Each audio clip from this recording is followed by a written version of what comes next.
It's the Jack and Nick Horror Show.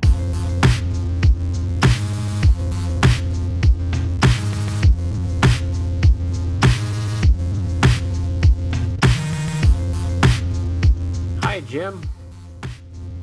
Hi, Jeremy. It's the Jim and Jeremy Horror Show. I'm Jeremy. I'm Jimmy. I suppose. And this is our show. We tricked you. We're full of laughs tonight. We're full of laughs tonight. Yeah, right. On the wonderful Jack and Nick Horror Show that we are extremely serious about. Tonight, no, come on, please. I know. Yeah.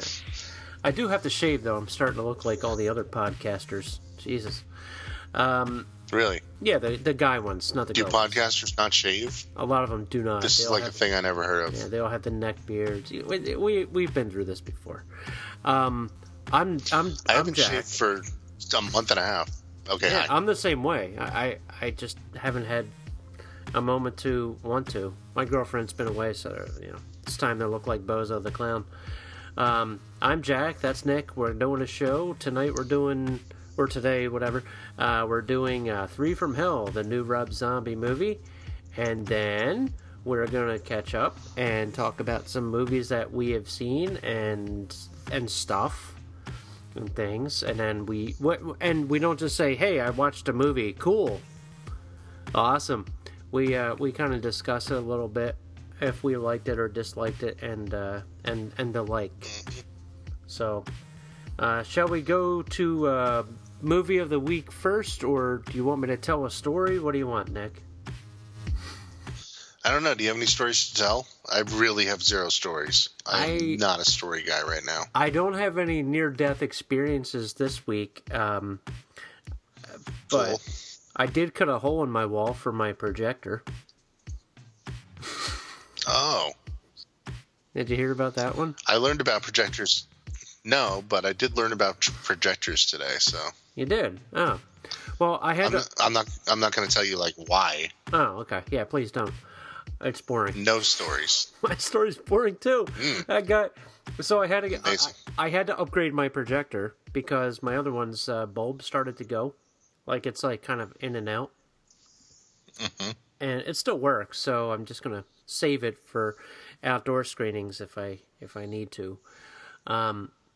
So I had to get a new one. Not going to go through the whole logistics. Just I ordered the projector through Amazon, and also a mount, because the thing is about maybe 4 times the size of my other one. So the projector got delivered, but the mount, got lost in the mail, I guess. With the next day delivery from Amazon, and I called Amazon up, basically, and they were like, "Oh, it'll be there the day after." I'm like, "Okay." And then the day after, they're like, "Oh, it'll be there the day after." And the day after, they're like, "Oh, it'll be there the day after." And I said, "Oh, how about you ship it back to the post office and stick it up your butt and give me my money back?" So they did.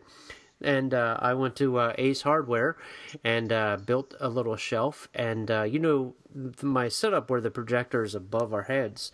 Now it's in the video store room behind the theater room. And I cut a fucking hole in the drywall and have the projector going through it. Mm-hmm. So it's kind of like a movie theater. Pretty neat. I love it. And it's okay. It's it's more quiet. You don't hear it playing and all that kind of stuff, so it's pretty great. So, for those of you who want to buy a mount, sometimes it's easier just to get a shelf. It's like $13, $14, and you just anchor that shit, and you'll be okay. These are tips of how to mount your projector. I learned that the angle that you set the projector at is called the throw. That's correct, Nick. That is correct. You know what that's literally all I learned. What was the very first movie I watched in brilliant 4K UHD? I don't know. Was it 3 from Hell? No, but I do have that in 4K UHD. Guess what it was? Come on, you know what it was. Midsommar? No, I got the Blu-ray. They don't have it in 4K. I watched Ghostbusters. How the fuck would I know? Ghostbusters. Ghostbusters, of course. I watched Ghostbusters, and then the Tim Burton Batman, which I haven't watched in a long time, and it's still a tremendous movie. Mm-hmm. I think it holds up more so than many old movies from that era, and that would be '89. So, dude, do you notice that every loud motorcycle in the world is running past my freaking house right now? I don't, but I hear them. Great. I'm gonna try and be quicker with the mute, but Jesus. Anyway, let's talk about a movie.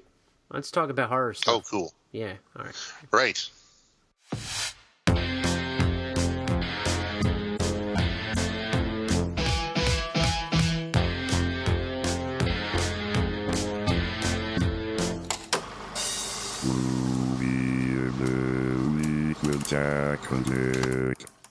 Hi. I forgot what I was talking about.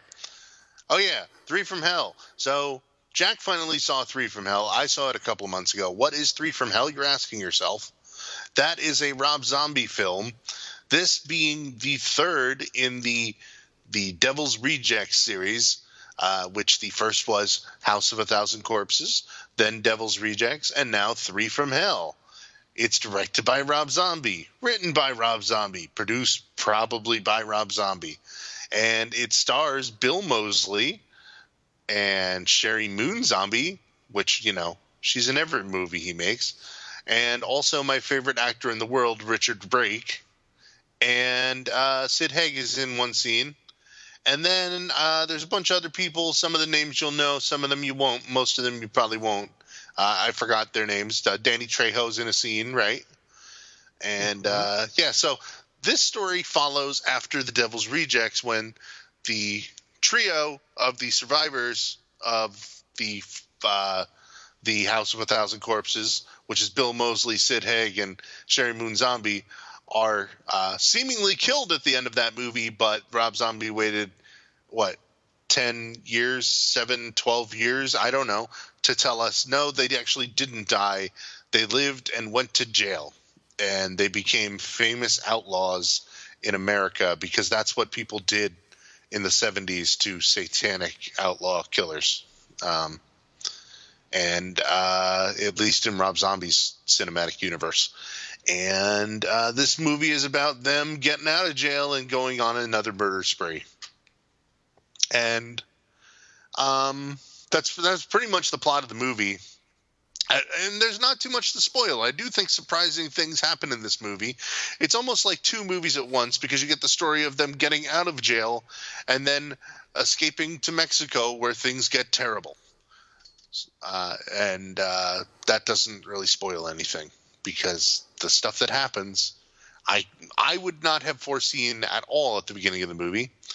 And as I said, I saw this movie a couple of months ago. It actually came out mid-September on my birthday. It played as a Fathom Events at AMC, one of those special movies where you have to spend like $16 to go see the movie. And it was good. It's good. I enjoyed it. I wouldn't say I loved it, but it's probably one of the best movies I've seen this year, only because I am in fact a sucker for anything Rob Zombie makes, and I was a sucker for this. It's not his best movie. It's not his worst movie at all, because that would be 31. El Super Bisto. No, El Super Bisto's worse. The I still animated haven't seen one. that. I still haven't seen that one. I hated that. Hated it. Even though I am a sucker for everything else he makes. Even 31 I've seen and enjoyed. I don't know. Enjoyed is kind of a strong word, but I definitely have seen 31 and not hated it. But that movie's trash. But I mean, Richard Brake's in it. So and Richard Brake is so good in 31 that I can't possibly call it a bad movie, even though he is the best I know part on of some it. level. He's amazing in it. Mm-hmm. He's the guy who plays Doomhead or Doomface. What do they call him? Doomhead. Doomface? Doomhead. Doomhead. some Yes, that's fan it. you are. Oh man. Yeah, I know. You wouldn't want to get the wrong character name No. when you make a tweet about a movie, because then 14 other people tweet at you that you got the wrong character name.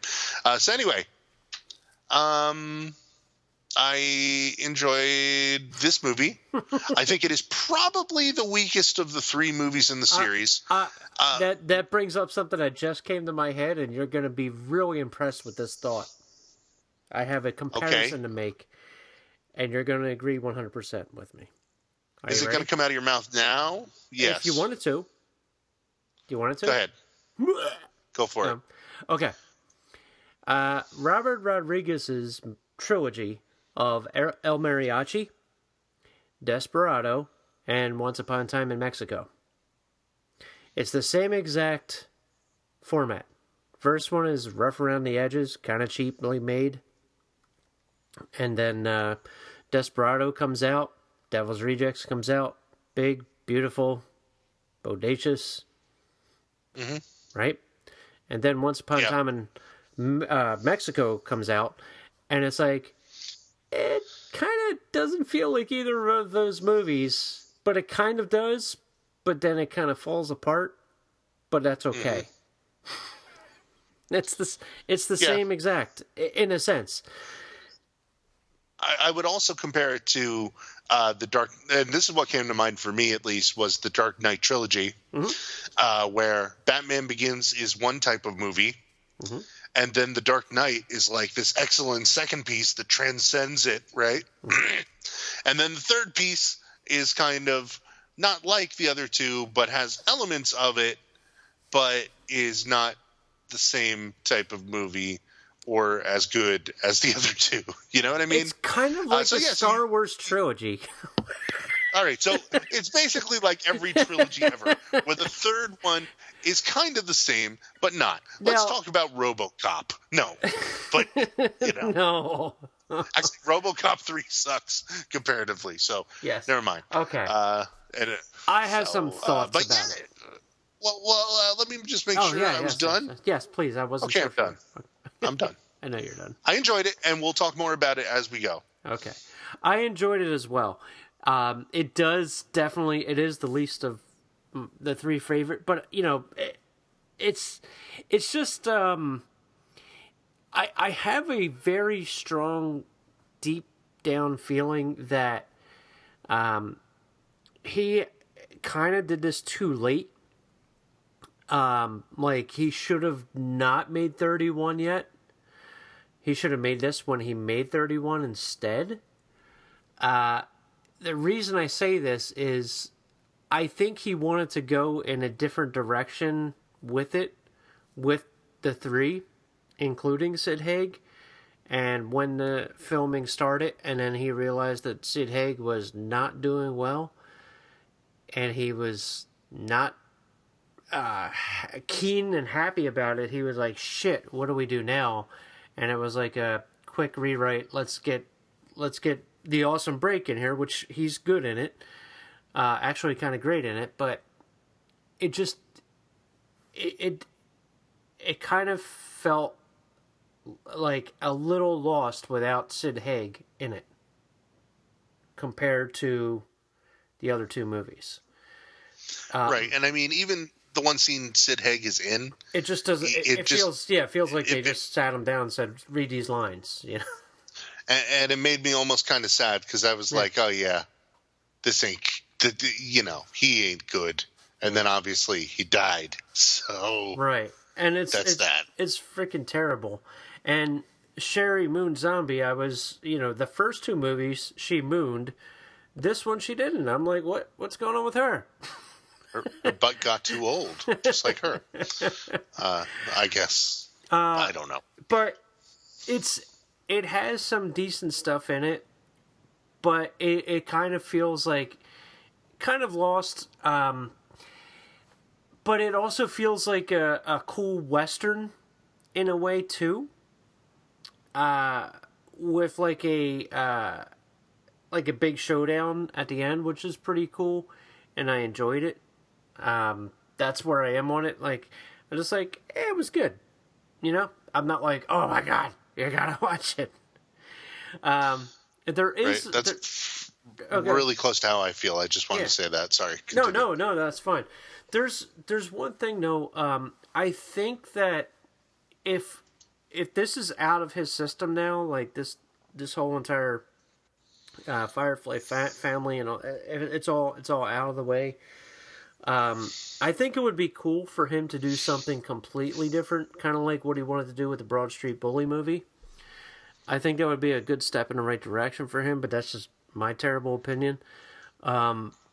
Because he's getting a little too homagey, even though everybody has become homagey ever since Quentin Tarantino made Pulp Fiction and Reservoir Dogs. Like, everybody has. The one thing that was distracting, and it's not really distracting for too many people that haven't seen the movie, just recently before this, I had just watched for the first time a movie called Point Blank with Lee Marvin, and it's fucking great movie. John Boorman made a Conan. Dude, there's a scene in here where what's his name? The warden is walking down the hallway and his feet are clanking against the against the walkway, like clock, clock, clock, clock, and it cuts to another scene. And I'm watching it, I'm like over, and I'm like, that's fucking Point Blank, like that's exactly Point Blank. Why is he doing this? Like, we saw that in Point Blank, and when you see Point Blank, you know the scene I'm talking about. If you haven't seen Point Blank, fucking watch it. And it even has Sid Haig in it, and he has more lines than he does in this movie. Well, because he didn't die right afterwards. Right, he didn't die in it. That would be the reason. But I'm listening to his commentary, and he goes, yeah, so this here is my homage to Point Blank. I'm like, you motherfucker, I knew it. I fucking knew it. And it distracted the shit out of me. The same happened to me with 31, where they're all eating the food from the table, and I'm like, okay, so the body's going to be underneath, just like Rocky Horror. And sure enough, the body's underneath, just like Rocky Horror. I'm like, what? Okay, it's almost like he's trying to tell you the greatest hits of shit that you know, in a way. And it's like, we've already seen this happen. Like, I don't think Rob Zombie needs to do that, because I think he's gifted as far as he has a tremendous vision. He has really bad scripts, but he makes it work for him. I really loved where he was going to go with the Blob remake that he was going to do, but that never happened, and I think that would have been really cool. But it just seems like he's running out of speed and rehashing the same shit. Yeah, I definitely agree with you there, because I was going to say, like, one of the points I wanted to say was I think that this will probably be the last movie we see from him for a while, just because, it's so hard for him to get funding as it is, right? Right. And like you said, he's wanted to do other things, but he can't because he can't even get funding for anything that isn't like a killer clown movie or something, Right. And then he has to go make that movie because he actually got funding for it, but he's kind of like, I wish I was making a movie about, hockey fights instead. Like, it'd be really cool if he made a crazy crime movie, but Definitely. we're probably never going to see Rob Zombie's crazy crime movie because he's never going to get funding for it. You know what I mean? Which is a shame, because I've been watching like a lot of like machismo 70s movies lately. Right. And I just saw one that's kind of great, and it would, not saying that he needs to remake or homage this fucking movie, but like Thunderbolt and Lightfoot, the fucking cast alone is Clint Eastwood and Jeff Bridges and George Kennedy and what's his name, Jeffrey Lewis, as bank robbers or just robbers. That band together, and then you got like Gary Busey and Vic Tayback, and it's like kind of Grindhouse-ish, but but not. Oh, it even has Daisy Duke in it. So there's like, but it's like one of those things that like imagine like Rob Zombie doing like a old style like maybe 60s or 70s. I mean, he kind of has done it, but with his own spin with Devil's Rejects, let's say. Right. But like just like not a road movie necessarily, but almost like a heist movie. But have like Richard Brake as like the second in command or the star of the movie, where it could push him further. That's exactly what I mean. Yeah, definitely. I could see something like that. It's just it's a shame really because I mean the guy. You know what would make sense, but they'll never fucking do it. So Shudder has Creepshow. Why the fuck isn't Rob Zombie directing an episode? I don't know. Is his schedule too busy? No. Is he demanding too much money? Like what? No. Like exactly. Like why isn't he directing something small? Like why not? Why not something for Netflix? Why not something for Hulu? Like that, they would give him creative control, and people will eat that shit up. There's all these streaming services, and they're all going to be battling soon for, somebody's going to come out of victorious winner, and the rest of them are going to go away. So I think now's the time. I mean, they've already done it with Scorsese, who's going to be like, Netflix is going to do great with their movie because, like, you watch it, it takes a whole day to watch it. But, like, if they gave him the option of, hey, we'll fund your next movie, but don't make this shit. Make something that you want to make that you haven't made yet, and we'll fund it. I don't see how that's a problem. You know? Yeah, I don't know. I mean, I don't really know what's next for him because, like, if anything, yeah, I think the big problem with this movie is that it is kind of a retread of stuff he's already done. You know?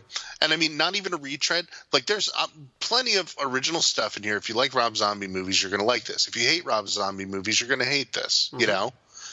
But it doesn't feel like a risk, you know? Even Lords of Salem was an interesting risk for him to take. That was a great, interesting risk for him, and I think he succeeded tremendously. Right.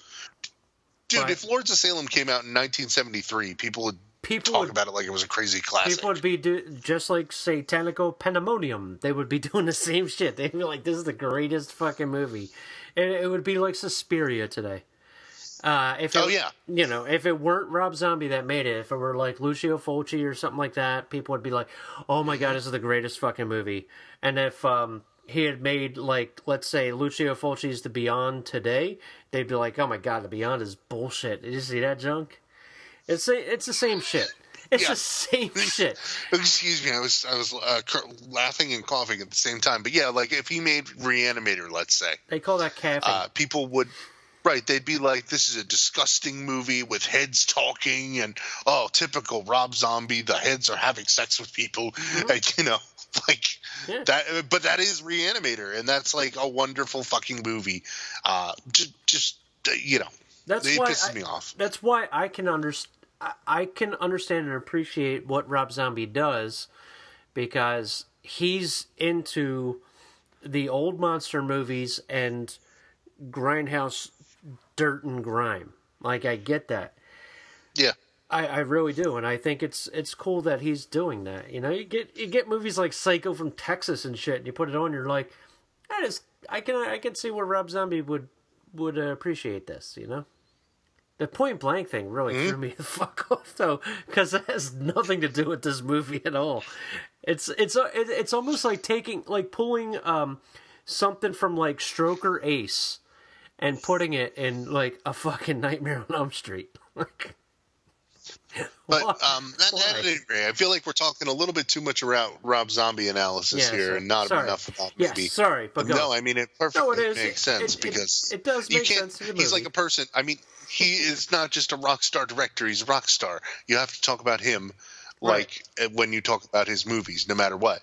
But I think in general, the movie.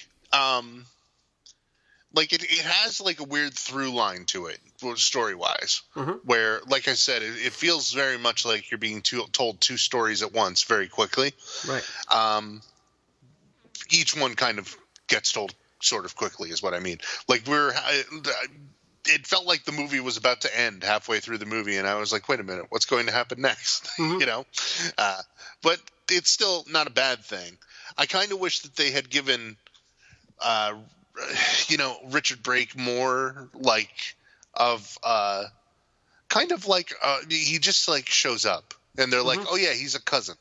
Yeah. A cousin who we never mentioned before. Like, you're right. It definitely seems like a hastily written script where they were like, throw him in.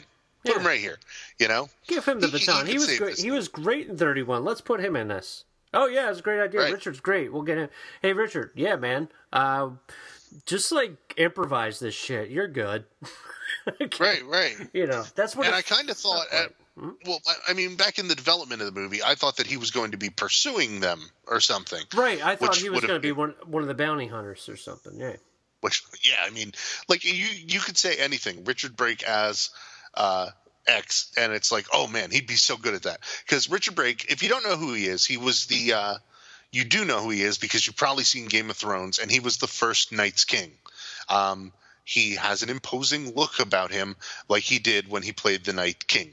And they changed it because they changed him from that role because they wanted to get a stunt guy in there because they wanted the guy to be doing more stunts or something. At least that's the reason what Richard Brake was given. Richard Brake was also in Batman Begins. He played the guy who killed Batman's parents. And he's in like a few other movies. He was in Doom, but Doom's a terrible movie, so I'm not going to recommend that.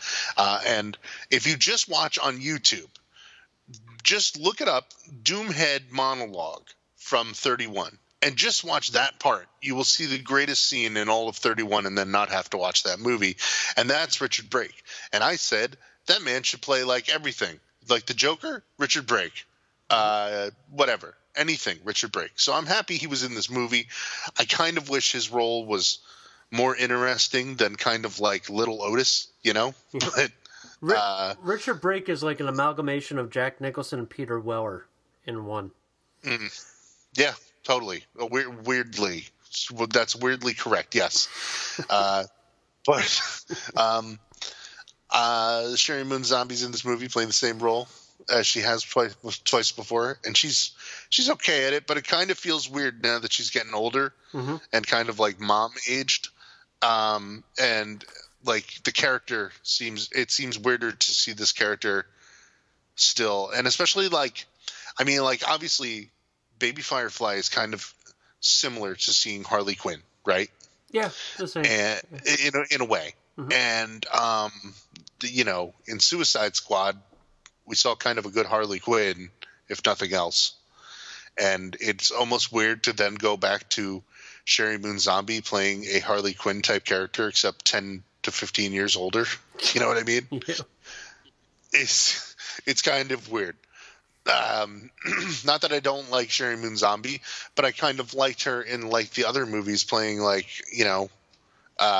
something slightly different or more of a regular human being and not a crazy psychopath killer, like in Lords of Salem. Yeah, definitely. She was great in that. Because there's only so many roles she could possibly play in his movies. Because first off, he's not that versatile when it comes to character creation. And secondly, she's not the greatest actress in the world, but she tries, and she like I've said, she's like a 1970s actor transported to the future, and just like, because that's what you would see if you watch old movies. It's like the same character, same person playing different characters all the time, but they're always playing the same character a little bit. I definitely liked Dee Wallace in this too. I didn't even recognize her. I didn't even know Dee Wallace was in this until like the end. I was like, wait, did her part get cut? And like, I had to look it up on IMDb to figure out who she was in this movie, because she didn't. I didn't know it was her. I legitimately didn't know who she was in this movie. Yep, she definitely transformed herself. And see, like when you cast, you do the con movie, where it's like all the people that are at horror cons in your movie, which Rob Zombie is almost the originator of this shit. You kind of don't want it's good when they get into the role so deep, like she does in this movie, where you don't know it's her. You know, rather than it's Yeah. like, oh, even like Clint Howard as the clown, like, you know it's Clint Howard if you're really looking, but it's just a clown, you know. So I think Yeah. he did really well with that, rather than the last movie where it's like, or Devil's Rejects, where he has like Ken Foree show up, and then him and Michael Berryman get into a thing about chickens and stuff, and it's like, it's an improvised scene, but it's like, okay, so you just see them being themselves, and you're like, Mm-hmm. I don't know. I got my dog kicking me right now. Sorry. No, but I mean, it's like the one thing that Rob Zombie does better than, say, someone like Joe Lynch or Adam Green movies, like the those what do you call them, the Hatchet movies or something, is like in those movies you'll have the famous horror actor who shows up for one scene playing like themselves, talking as themselves, sometimes literally playing themselves. Like in Digging the Marrow, he has people literally just playing themselves. Was that it? Digging Up the Marrow? The Marrow, yeah. Marrow? I don't remember. Stuff like that. That's like, that's not interesting to me at all. No. No, it's not. And I don't know. Like the I think Adam Green like made we're not getting into Adam Green. We're not talking about the Hatchet movies. Fuck that. I'm done with that. Not saying they're bad or anything. It's not in the mood. No, but I'm not. Yeah, we're talking about Rob Zombie and Three from Hell. So Three from Hell, the ending, yes, it does kind of become a Western people on the run thing. And one good review I had read of this movie from RogerEbert.com, whoever they have rating reviews over there now, was the one point that they made that was really great is that, like, even though the main characters are these horrible psychopathic killers, yeah, you still root. Yeah. What? No, you still root for them, yeah. but it's because they're these like agents in a terrible world. You know what I mean? Like they meet prison wardens and prison guards who do worse things than they do. They're up against a crazed luchador gang members that will flay them. It's not like you rarely ever see real people in this world. You know what I mean? And if you do, they're either like helplessly naive to the horrors of the world, to the point where you just don't even feel bad when they're killed. It's like, yeah, of course that was going to happen. What did they think was going to happen? Or on the other side, they're really even way worse people that you don't feel anything bad about, like seeing someone who's that terrible die. You know what I mean? Well, something it's kind of an interesting. The reason I like Devil's Rejects more, it felt, it's more colorful and pretty and just fun and stupid. Whereas this, it's not as fun. It's just stupid and violent and mean and dirty. Sort of. Yeah. Sort of. I mean, I think that's also in comparing his movies to his movies, this is a lot closer to 31, and the level of care put into it is similar to that. Yeah. Where I feel like there are things that are kind of cobbled together, like the story, and it's not. It's just not that perfect machine that Devil's Rejects is, where Devil's Rejects is just like fantastic, easily. I would put it amongst my favorite movies ever. And this can't touch that. And that's not entirely fair to this, but it's also like, as Rob Zombie makes more movies, I think I see more like the average Rob Zombie movie in my eyes. Like the average score out of 10 or whatever may have gone down a little just because of like the last couple not being as great. Whereas like, any director, I guess. They make 2 great movies, and you're like, oh, this is the best shit ever. And then they make some more, and you're like, yeah, that's still great, but not as good. You know what I mean? Yep. Like maybe Quentin Tarantino might have been a 10 out of 10 at one point, but then he makes a movie that's like an 8 or a 9, and you're like, well, that lowered him down to a 9.6. He's just not perfect anymore. You know what I mean? They're all Which 10s. is Fuck you. no, they're definitely not. But I mean, you know, it's kind of like that, but still something I can't entirely complain about because there's so many freaking I good know. ones out there. I know. I just feel like this movie, mostly my main complaint about it would be that it's just kind of unnecessary Yeah. and not what I was hoping for. But it's also, like you said, like came out way too late after his last one. But after the last one in the series. It's not. It's And like the Blues Brothers 2000 movie of the Devil's Yeah. Rejects.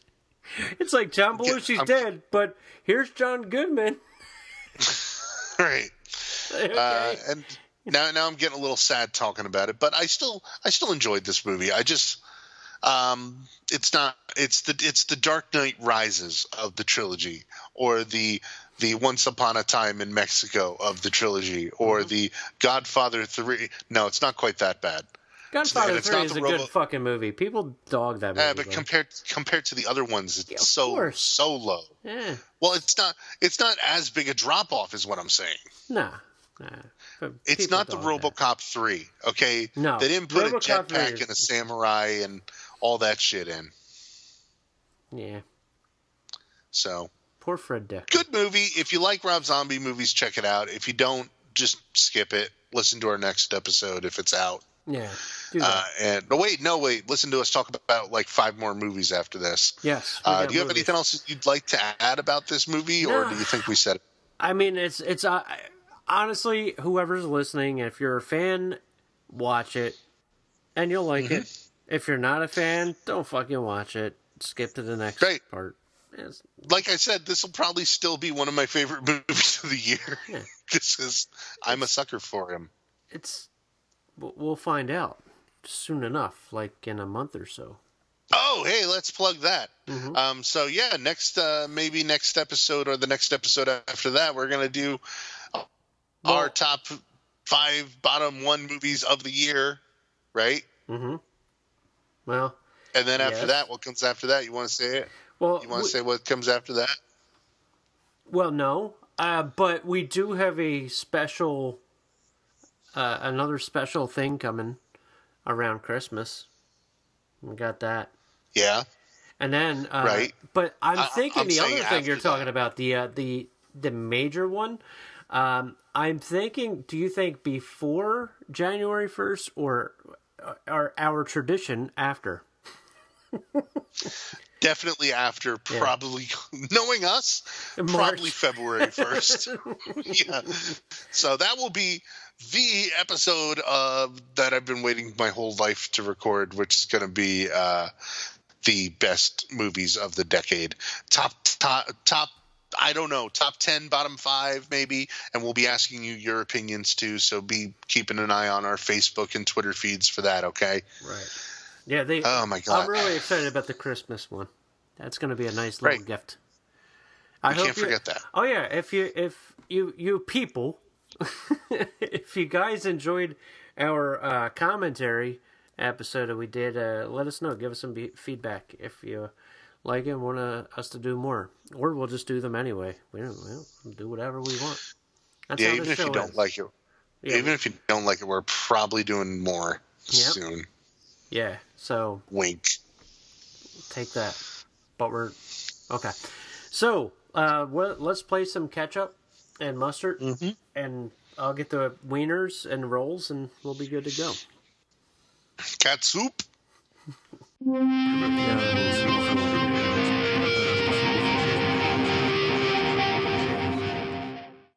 Nick, I saw Midsummer. Really? I saw Midsummer. Cool. So I also saw. I have to laugh at myself. Fuck you, critics. No, I did see Midsummer, and I think it's probably 10 times better than Hereditary. Not that they need to be Same. compared. Not that they're the same movie. They are not.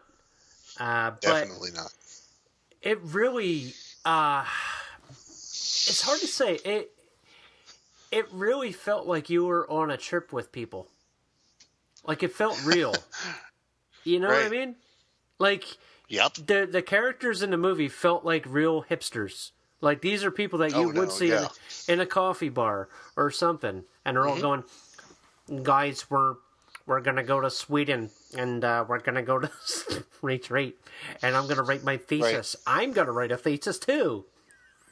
But especially, like, the main character feels very real. And, like, I mean, Midsummer, in case you don't know what it is somehow, it's the biggest horror movie this year other than, like, It. Midsummer was the follow-up from director Ari Aster? What's his name? Ari Asshole. Ari Aster. Aster. Hole. Aster? So, I don't even know. yeah. So, like Jack said, he made Hereditary. Or, like Jack alluded to, he made Hereditary. And Hereditary, I was not that into. And I feel like it's kind of set off this like, pretentious prestige horror subgenre. Which is even fine. more so than movies. That's There's allowed. plenty of movies. Yeah, I mean, like, there's plenty of movies in that subgenre that are good, but I don't feel like Hereditary was all that good. I feel like it was way overhyped and all that overblown. But I mean, I liked it enough, but I didn't love it or anything like that. But Midsummer, I really liked Midsummer. I saw it in the theater back in the midsummer, and it was it's like so totally freaking different than any horror movie you could name. Like, yeah, there's comparisons to, like, The Wicker Man and stuff like that, but Definitely. I wouldn't say it compares to it. That, like, it's not trying to be that. You No. know, it's really a really good original story, even though there are things that feel similar. I mean, like, so good. And it's about a group of kids, like Jack said, doing their thesis on some town in some Scandinavian area where they're just this secluded cult, and they do horrible things at their midsummer ritual. And it is fantastic at times, a beautiful movie, and has lots of weird CGI. Very beautiful, like, colors and stuff, too. It's it's a very pretty movie. Right, and it all takes place during the daytime because of the weird what do you even call it when, like, they have more daylight hours because they're so high up on the equator, and that's when they're pointing at the sun. So you know, it's like Alaska for you Americans who are familiar with the concept. But yeah, it is. It's pretty good, and it's got gory stuff in it. It's got deep thematic issues and deals a lot with people suffering from grief. And I feel like it's also, like, the more you pick apart the movie, the more layers to it you find, that there's, like, further nuance to the story, like in the way that the characters are acting either in tandem or separate from one another. There are things hidden in the background of the movie that you do not see the first time, and then you see it the second time, like, oh wait, that painting on the wall kind of foreshadows the ending, and then you look up the information about the painting and you find out that it's actually a depiction of, like, some sort of old Swedish folk tale. You know, I won't tell you which painting, but it truly is. And all right, fine, it's the one with the little girl and the bear, which also foreshadows what happens in this movie when a little girl and a bear do things. Well, it's not a real bear, but it's not a little girl, but there are things, and it's a good movie. All I'm gonna say, because we don't spoil movies here, is I'm gonna say Face Jumper was fucking disgusting. That's all I'm gonna say. Just like that, yes. I laughed and burped. I laughed and burped. That's called an alert. That's what that is. Oh my god! I did it on the podcast, dude. You did. It's okay. Great. It's fine. I'm not gonna edit that either. But you know what I mean. The face jump. I think yes. And the land I and believe the after the landing. Dude, Yeah, no, that's the what. That's effects, yeah. those effects were so realistic. I was almost as grossed out as I was from that Backcountry movie with the bear scene. It just felt like that really happened. Right, and dude, there's so much in this movie that's like weird little things happening where you're not even sure if you saw something happen, and then you have to like play it back in your mind, and you're like, yeah, wait a minute, they were CGIing that person's face to look a little weird in that shot, you know. Like so much stuff like that throughout the movie, and I feel like it's really rewarding and well acted, and it, you know, even though the characters are unlikable, which is a big gripe you and I always have with horror movies, I feel like there's a reason for all of that, and for each individual person's reason of why they are that way, rather than just like in so many like dumb slasher movies these days, people are just dicks for no reason. Right. This whole movie made sense, and they're just dead meat. That's all. So yeah, I enjoyed it. Midsummer. Go watch it, people. Go watch it for real. Watch it. iTunes has the director's cut. What else you seen? The digital code on the the Blu-ray cut. is the director's cut's on iTunes in order to get it. But if you get the Blu-ray, the digital code is for Vudu, which does not have the director's cut. Mm-hmm. Okay. Did you say what else did I see? Oh. Yeah. What? Name another thing you've seen. I have seen, and I didn't get to talk about this before. Goosebumps. Did I talk about Goosebumps? No, the one that came out a couple of years ago. Yeah, I enjoyed it. It's a lot of fun. Fun based on the movie. R.L. Stine book series. Yeah, never read any of them, but it was fun. I enjoyed it. That's all I gotta say about that. I'm not gonna go, okay, so Goosebumps. No, not gonna do it. But that was cool. Nick, have you ever seen Pledge Night? Nick, did you die?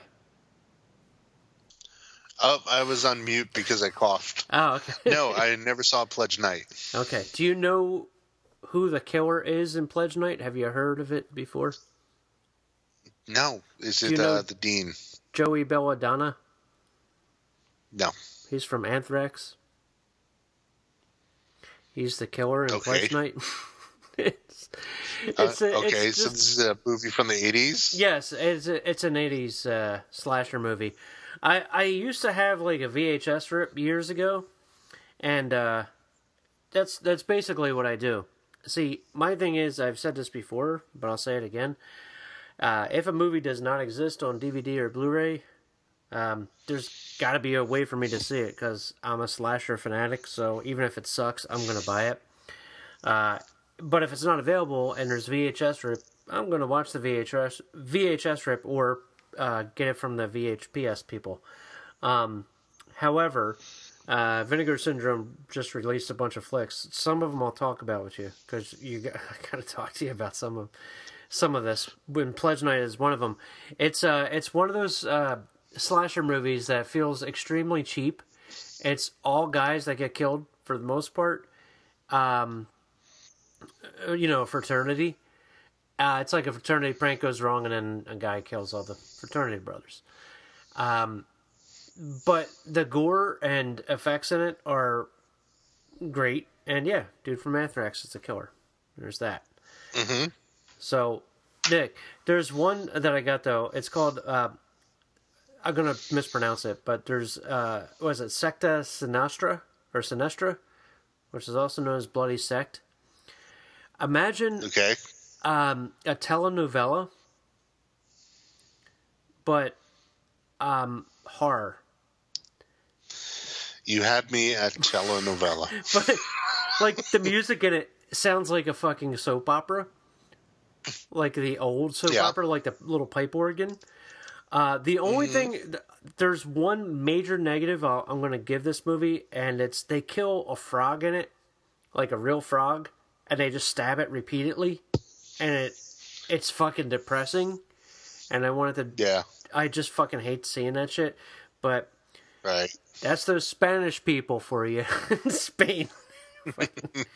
And I can say that because it's from Spain and they fucking did it. They just, because that's how it was Yeah. back then. Let's just kill animals, because they even did it in Friday the 13th. Those fucking stupid American Cunningham fuckers. Let's cut a snake. Let's cut a snake up. Oh, yeah, okay, cool. Right. But, dude, this movie, it has bats on strings. A woman that's out of her mind. It's like it feels like Bloody Moon, telenovela, and a Fulci movie, but also like The Omen.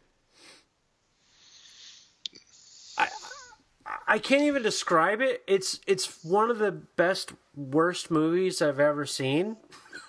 It sounds fantastic. It is. It's quite great. Bloody Sect. Secta Sinistra. Look that shit up, people. It's definitely worth it. And what else was it that I wanted to tell you? Oh, there's another one, Baby Blood. Baby Blood is, I don't know the country. My apologies. But if you watch the English dub, Gary Oldman does the voice of one of the main people in it, which is cool. That one is a woman is carrying. Wasn't there a movie that came out? I think it was on Shudder or some shit about a pregnant woman that had to kill people for the baby. It's not Grace. It was. Grace was the one where It was either on Shudder or Netflix, and it was. Wait, there's Prevenge. Prevenge, I think that's what it was. Yeah, that basically, Baby Blood is kind of like that, I guess. I haven't seen Prevenge, but I can assume that they were like, hey, so we saw this obscure fucking movie called Baby Blood. Let's fucking remake it, but not call it Baby Blood, and nobody will know the difference. Dude, Baby Blood is so fucking violent and gory and excellent. And it's a giant statement on... It's actually quite fitting about... today's thing. That's what I'm going to say. It's fucking cool. That's what I'm going to say there. I was like, Jack, don't say kids. Kids today. Don't blame them. No, it's not like that. No, it's like different things that are happening in society today. It kind of is timely, if you will. So, yeah. I've seen a bunch of movies too. Oh, cool. I would like to talk about one. Yes, please. I will tell you about one. What'd you see? In fact, I'm going to tell you about two at once, very briefly. Happy Death Day 1 and Happy Death Day 2U. I saw them both back to back because they're both on HBO Go, and they're great movies. Mm-hmm. Like, I feel sad because if I had seen the first one when it came out, it probably would have been in my top 5 for the year. Mm-hmm. Happy Death Day 2U will probably be in my top 5 for this year. They're both really good, like, smart, fun movies. They're just fun. And it's like, it almost feels like a movie that would have come out at the turn of the century during the deconstruction of slashers phase, where we got movies like all the Scream movies and the urban legends and stuff. Yeah, definitely. But has a 90s feel. Yeah. Right. Late 90s, I'll say. But it is, a really good movie. And I think that people are familiar with the concept of it. It's Groundhog Day, but with a slasher chasing a girl. And it was, slightly unpredictable, both of them. And they just tell, like, they take a dumb old story, like, hey, there's a slasher trying to kill a girl, but make it totally original and fun and good. And they're funny, they're smart, and clever movies. And I enjoyed them both. So watch them. If you have HBO Go, you have no excuse. Go watch them now. Okay. You want to tell another story? No, I'm going to go watch them. I don't Okay, have I got HBO another Go. one if you want to. Yes, but Wanna hear another one? Yes, please hit me with your best shot. Okay. Fire away. I saw a movie that came out this summer that I missed and you missed. And well, I don't know if you've seen it since then, but The Dead Don't Die. I did not see The Dead Don't Die. Okay, it's a Jim Jarmusch movie, and he made the vampire movie that came out a couple of years ago. Only Lovers lovers Left left alive. I love that movie. I really do. Even though it's like a meandering movie with no plot, and it's just about like super cool vampires hanging out and just drinking blood and fucking. And it's cool. And I like that movie. But I can't possibly recommend it to anyone. The Dead Don't Die, very similar. I can't possibly recommend it to anyone. It's oh God, the coughing. Oh God, the coughing. Okay, I'm okay. You're good? Oh. Me. Oh, I thought you died. So The Dead Don't Die is about. The Dead don't die, but The Nick Dead Don't does Die. I'm on the back. show. Oh, that's true. Oh, I'm trying so hard not to cough again. Ahem. Do you have cough So, drops? no, but I have a bottle of water that's like staring at me going, why don't you drink me? The Dead Don't Die, zombie movie starring Bill Murray and Kylo Ren. And they're cops in a small town, right? Mm-hmm. And then zombies happen. And it's got like a ton of like just dumb, dry humor, kind of. It seems like a lot of the movie was probably improvised. And Tilda Swinton's in it, and she plays a mortician who's like Scottish and a samurai. And it's really got extremely dumb parts in it. But I really enjoyed it. And it like there's no words I could even tell you about the movie without like ruining it, because I think most people probably won't like it, but I really did. That's like the best thing I could possibly tell you. There's also really dumb shit that happens in it, but I thought it was okay. There's even parts that, well, no, if I tell you, I can't tell it to you. I heard there are fourth wall breaking. God damn it, Jack. I was trying not to tell people. I was trying not to. But yes, there are parts that break the fourth wall entirely, and you're just sitting there like, they don't even want to make this movie, but they're having fun doing it. And that's what made it kind of fun, okay? Either way, I enjoyed it. So that was another movie I saw. Is there anything else that you saw? Because I saw something you're never going to watch, but go ahead.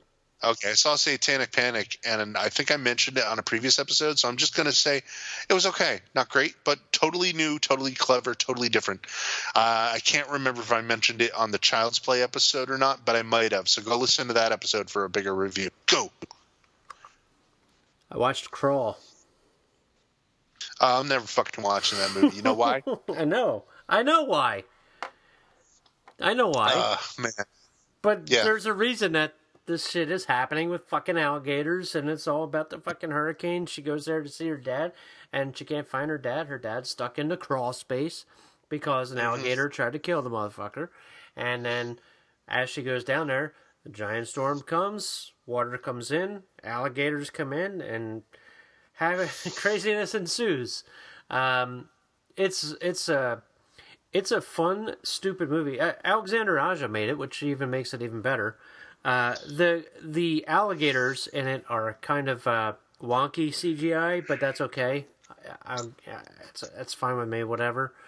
It's a good movie, and I was surprised because the dad is played by Barry Pepper, and I was like, "Where the fuck has Barry Pepper been?" And he's been in Crawl. That's where he's been. Yeah, right. So yeah, I'll never see it because I don't like I know you don't like sea a claw. creatures. We already went over this fucking douchebag. Well, what if there's a new listener who doesn't understand that I don't like sea creature movies? Then that new listener should go back to the Aquatic Horror episode. Like, just stay out of the water. It's that easy. It's like, don't go to the camp. Okay. It's the same fucking thing. I don't camp. I know, but the people in the fucking movie do. They go to the fucking camp. You see, but I can excuse people who camp. I can't excuse people who stay home in a hurricane and then get flooded and an alligator attacks them nightmarishly. Like, fuck those people. Good. I hope the alligator eats everyone and kills your family in front of you. And not just that, but he enjoys it, and he looks like he's like having a great time while he does That's not what it's about. I don't care. You know what? I don't care about your not caring. Okay. Yeah, so there. Tell me another movie. I don't know. There are movies that are out in the theater, which I'm not going to be able to see, and neither are you. I know. I hate. Like, I really like playing at the theater by me. There is The Lighthouse, which I would like to see. God damn it. Parasite, which I would love to see. God damn it. And there was another one that I kind of want to see. Dr. Sleep. Mm-hmm.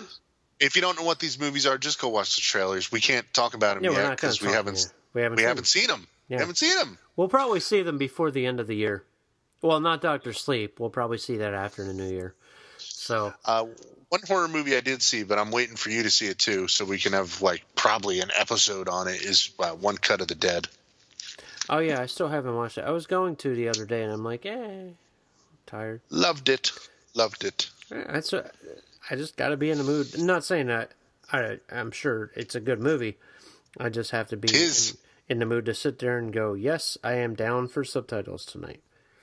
Because a lot of times I'm just like, I get done work and I come home and I'm like, I'm just in the mood to go to sleep and listen to bullshit movie. Understandable. Yeah. So, yeah, as far as other movies, I haven't seen too many because of what I just mentioned. I did watch Sorcerer, the William Friedkin movie. Have you ever seen that? What is it called? Sorcerer? Sorcerer? Sorcerer? However you Sorcerer? Yes, Sorcerer. I hate pronouncing Sorcerer. It. Sorcerer? Okay. Sorcerer? No, I have not seen Sorcerer. It's what my ass is in this chair I'm sitting on right now. Is Sorcerer. Dude, it's a fucking tense ass movie. I think you would love it. Honestly. Really? Cool. Yeah, William Friedkin made it. It's Roy Schreider and like 3 other actors from different parts of the globe. And they all like have really shitty things happen in their shitty lives that they have. Like they're all criminals. And they all end up in like the Amazon jungle, and then they get hired by this dude who he has like auditions for people that can drive dynamite for something for them to do. And I just don't want to give away the whole entire plot, but just imagine 2 trucks with dynamite trying to get across a jungle. That's okay. That's the gist of this. Basically the plot of the movie. And it's so fucking tense, man. It's just, you're sitting around like, is this fucking thing gonna explode? Is that bump gonna make the dynamite explode? Are they gonna explode? Is this gonna explode? It's so fucking tense, and it's good. It's really good, and it kind of like it kind of goes into just weird, like somebody losing their mind territory. It's kind of good, kind of great. Definitely recommend that one. So, cool. Yeah, that's Sorcerer. Oh yeah, and I did watch a bunch of Fred Olen Ray movies, like Deep Space and Alien Dead. Deep Space, by the way, you would probably like that one. It's shitty. It's got like shit. Charles Napier in it. You got that. You got that thing going for it. So cool. But yeah, that's all I got for now. I can go on for hours about other movies I saw, but I'm not going to. Okay. Is that okay? Yeah, let's say goodbye to the people and go home. All right, goodbye to the people and go home. Thanks, everybody, for listening to me and Jack chortle about, talking about horror movies. This is going to be like our shortest episode ever. No, we got about an hour and 20, hour and a half. Oh, all right. Maybe. All right, well, people, you're welcome. Maybe an hour and 10. It sounds short. So, good night, people. Follow us on Twitter. I'm at New Jersey Nick. I talk about wrestling all day on Twitter for some reason. He does. You know what else? Remember when I used to? Well, no. Remember when I used to use Twitter for other things? I remember that. That was a good day. Not anymore. No. You know what? I remember there was a movie I told you to watch. It's called Brawl in Cell Block. You still haven't seen it? Yeah. And Dragged Across Concrete? You still haven't watched that one either? Yeah, no. You're fucking useless. I'm getting there. Someday. You're gonna fucking hate. You're gonna hate yourself after you watch it. You're gonna be so disappointed that you haven't watched it before. Probably. It's not horror, but you're gonna be like, if this was horror, this would be like my number one movie of the fucking decade. Was that me? No, that was like a really like I'm trying to knock at a sore throat, so I can't do a Nick impression. Got it. I don't want to rough up my voice. I have to save it. And Nick, you see, Nick and I are doing well. You know that I'm doing a pretty big thing right now. I'm gonna be famous soon. You hope. I hope. No, I'm not. Come on. This is the Jack and Nick Horror Show. There's no fame here. Mm-hmm. See, now, if we didn't have copyright problems, I'd play out with fame. Yeah, remember when we used to be able to just play whatever song we wanted to on the podcast for fun? Yep.